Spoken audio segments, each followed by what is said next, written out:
If you've ever set a massive, really ambitious target for yourself and just completely lost steam, or maybe you've tried building those tiny, daily habits but felt like you honestly weren't making any real progress, you are in exactly the right place. In today's Explainer, we're diving deep into the fascinating science of human behavior change. We're going to unpack the actual mechanics of how we achieve lasting transformation. And trust me, this is a journey of discovery that's absolutely going to reframe how you look at your own potential. So, let's start with a question we can all relate to. Why do our biggest goals usually fail by February? We've all been there, right?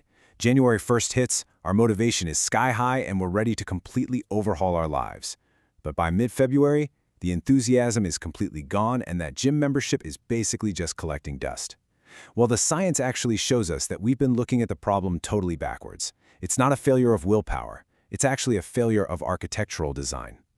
To really understand this, we have to look at two dominant, yet seemingly totally opposite visual metaphors in behavioral science. On one side, you have the mountain.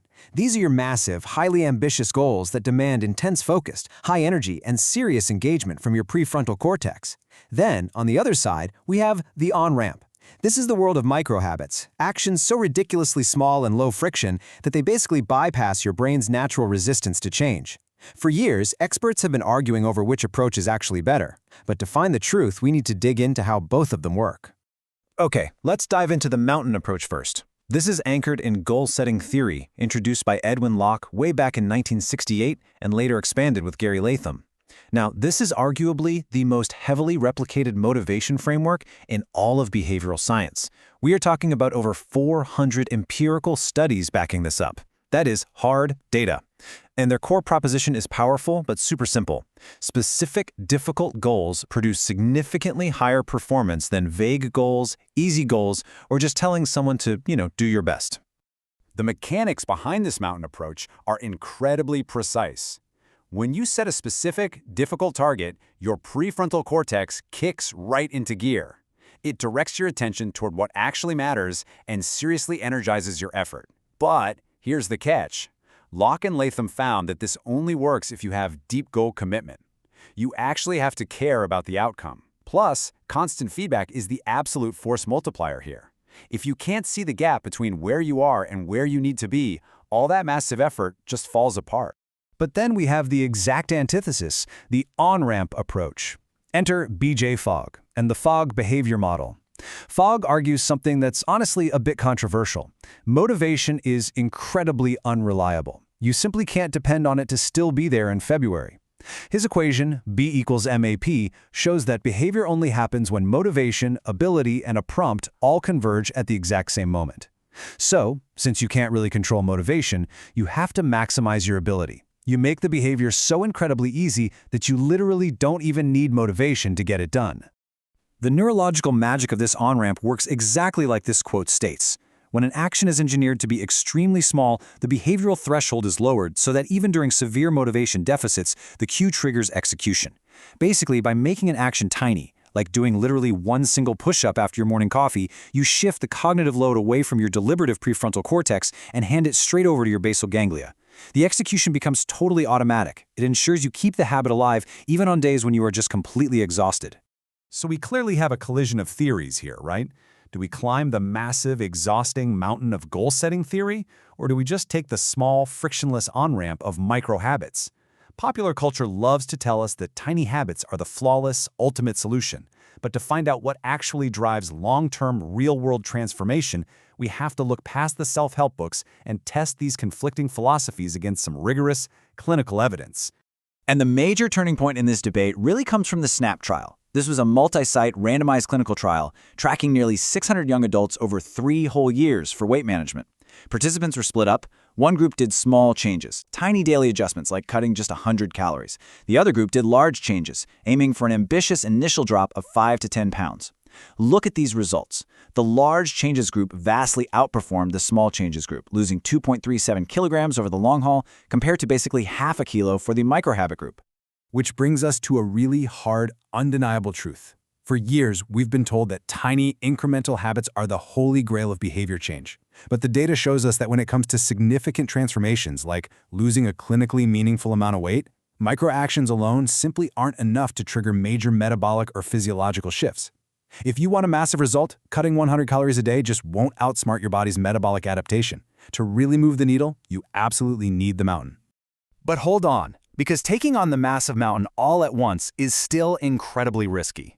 Let's look at a fascinating trial involving over 9,000 crisis text line volunteers to see how breaking down big goals into subgoals works. Researchers asked these volunteers to commit to 200 hours a year, but how they framed those hours mattered immensely. Some got rigid subgoals, exactly 4 hours per week. Others got flexible subgoals, 8 hours every 2 weeks. The data showed the flexible group clearly outperformed the rigid group, significantly slowing the decay of their commitment over the long term. So why did the flexible group win out? Because rigid subgoals lack any wiggle room. If your goal is strictly 4 hours every single week, and life inevitably throws you a curveball, you miss your target. And that triggers a very real, well-documented psychological phenomenon known as the what the hell effect. The second you miss that rigid, tiny milestone, you feel like a complete failure. You miss one workout, eat one donut, say what the hell, and completely abandon the entire mountain. You absolutely need flexibility to survive real life. Okay, so how do we actually bridge the gap between our massive flexible goals and our messy daily realities? We use something brilliant developed by psychologist Peter Gollwitzer called implementation intentions. It's essentially a highly precise if-then plan.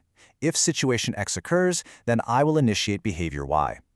Instead of a vague intention to, say, work out, you pre-decide the exact situational trigger. For example, if it's raining and I can't run outside, then I will do a 20-minute bodyweight workout in my living room.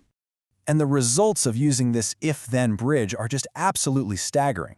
A seminal study demonstrated that when people relied on a standard goal intention, like I intend to complete this project, only 32% of them actually succeeded.